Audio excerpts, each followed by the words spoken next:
going to be putting in their garden. They're talking about their starting the seeds early, what they're going to grow for that year. I am going to be talking about that somewhat, but I'm actually not going to be starting seeds this year. I'm not going to start any seeds this year. I'm actually just going to go out there and do it the traditional way of just putting the seeds in the grounds, not the grounds. And there's a couple of reasons for that, but the one main reason that a lot of people don't like to discuss when you're gardening or homesteading is just something you don't like to talk about. Is gross is rodents, mice, or voles. In my case, that is what the issue is. So last year, I planned my garden out. I have a little notebook that I use. I planned my garden out. I drew out, the little layout, how I wanted it, and everything like that. And now I did good, however. So you can go back and look at my videos. I did good.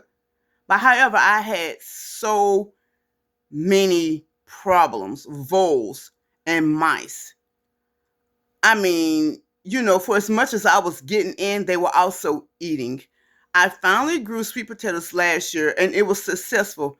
But I saw something in there and I really didn't pay attention, which is something that you cannot do when you are homesteading or gardening. You have to pay attention to every little thing. And if you don't have the patience for that, then like I said, you can either learn it or homesteading or gardening is not for you.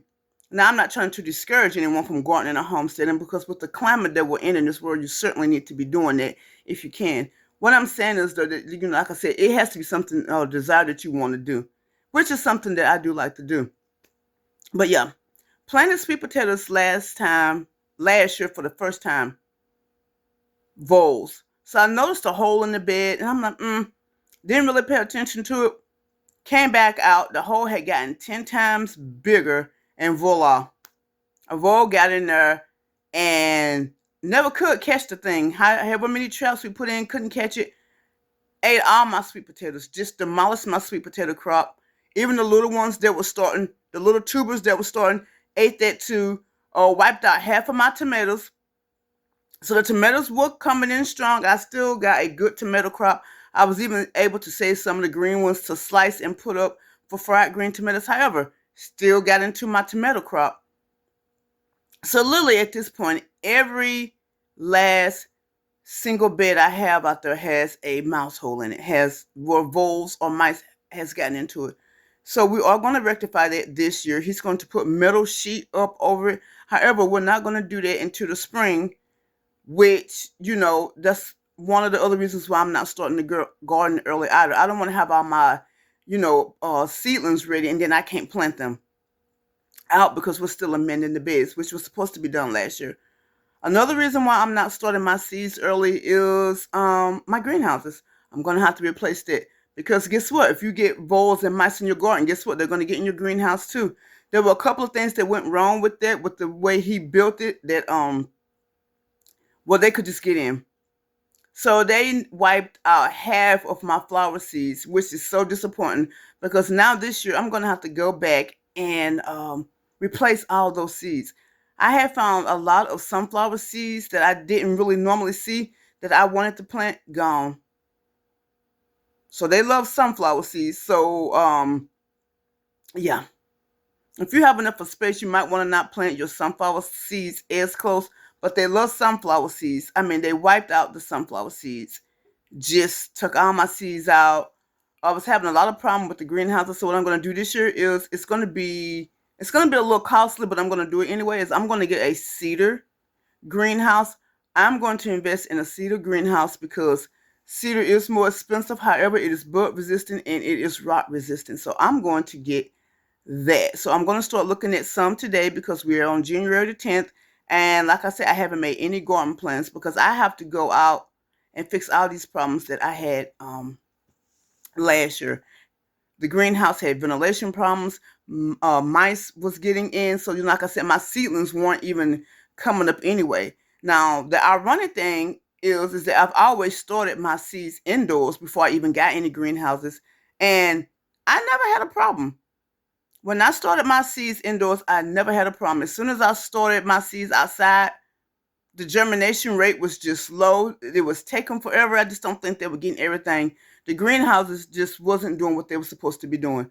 So, and the last reason is I just want to see what happens with nature. I want to see what nature is going to provide me in the garden before I go out and plant. Because last year I had so many sunflowers and tomato seeds that just popped up from birds being outside and getting seeds and dropping them. And I thought to myself, well, the birds are out and they're dropping seeds, getting into things. Why go out and continuously keep planting this when I can just wait and see what nature gives me? I do have two varieties of tomatoes that I am going to plant. I try to plant something different every year. I do have two in there that I'm going to start, but only two. One is Greek, and I can't remember the other one. And I don't have those seeds packets with me. I finally went to IKEA though, and I got me a filing cabinet, and I put my seeds in there. However, I need to go find little like plastic covers to keep my seeds in so they're not all over the place in the filing cabinet. But I did do that. I took my seeds out. I cleaned everything off with a disinfectant wipe. Do I know if that's going to mess up the germination with my seeds? I mean, it was on the outside of the pack, but I couldn't just throw all my seeds out. I mean, like, that's a waste.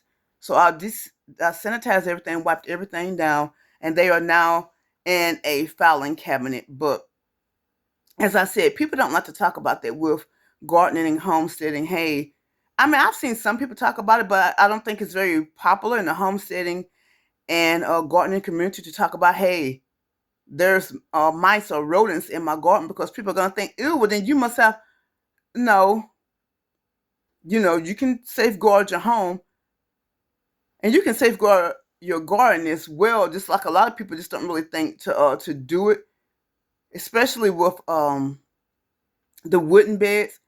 People put them up, and like if you don't use certain methods, yeah, like I said, over time the wood is going to wear down.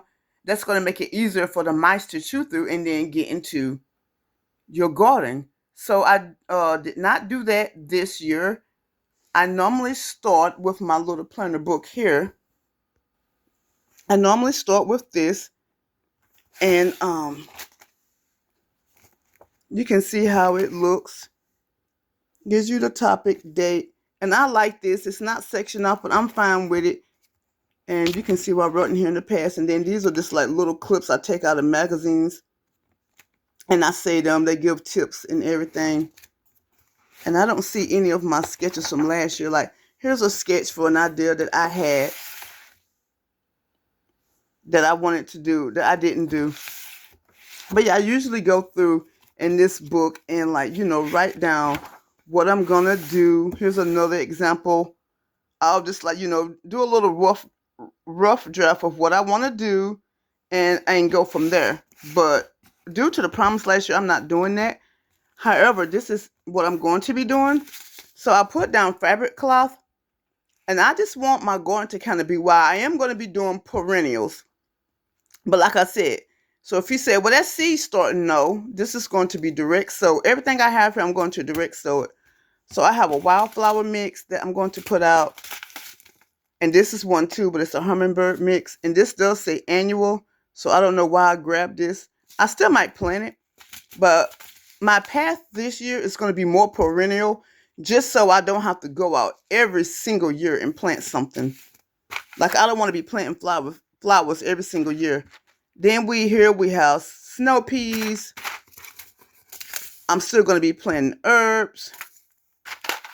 And then, of course, I'm still going to be planting my favorite okra. We love okra, so I'm still going to be planting that. And then we're going to be doing these flowers. I think they're really pretty. And then I have my gloves out, of course. I always go, and anywhere I see garden gloves, I grab a pair, because I just go through them so much. And no, I haven't found the glove that works for me yet. But yeah, so I still have somewhat of an idea of what I'm going to plant. I'm just not going to be starting them early.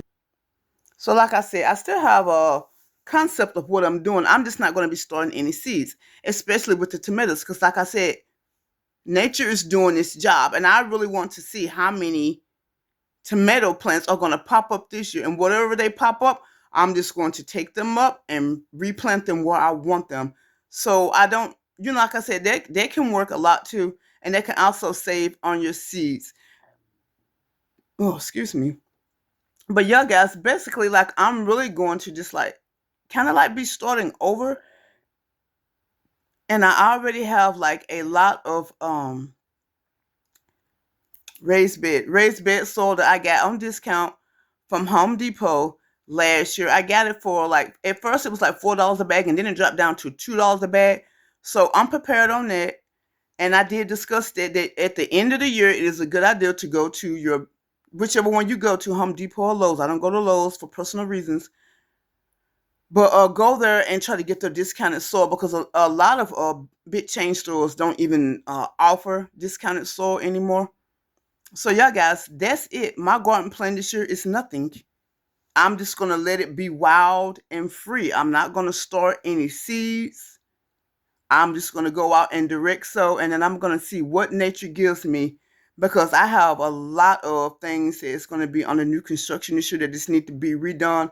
So everything works around here. I'm trying to get it to where it's working the way that I want it and it's beneficial to me. I don't want it to where every year I'm dealing with a hassle and nothing's working. You know, I just don't want that, because with the climate of the way that things are going, it's just tough, because I have to combat black rot also. They got on my grapevine, like it got on my grapevine, and every year I have to battle the Japanese beetles. I got something for that. It worked. It's like a little trap thing you can buy. It did work. I was looking to see if it was over there. It's not. It did work. However, they were still all over all my plants. They destroy my roses every year. My arbor outside, the plan was for it to be full of roses. However, every year Japanese beetles still get them. And the problem with that is that, well, do you use a spray? Do you use diatomaceous surf? I do use that. But we get so much rain in the spring that it kind of combats my effort, because, like I said, if I go out and spray, then we get all this rain, or we get all the rain beforehand and I can't spray. So this is a lot of things for me to tackle in this area that I'm living in, that it's just has to be rectified. I have to fix it, because the gardening season hasn't really been going the way that I want it to go for me. I want it to be something that I still enjoy and love. And at this point in time, it has sort of become a hassle. So I'm going to try this approach this year, which is direct sow, and then, just let nature do what it do and see what I can get from that. All right, guys. So that is my garden plans for 2025.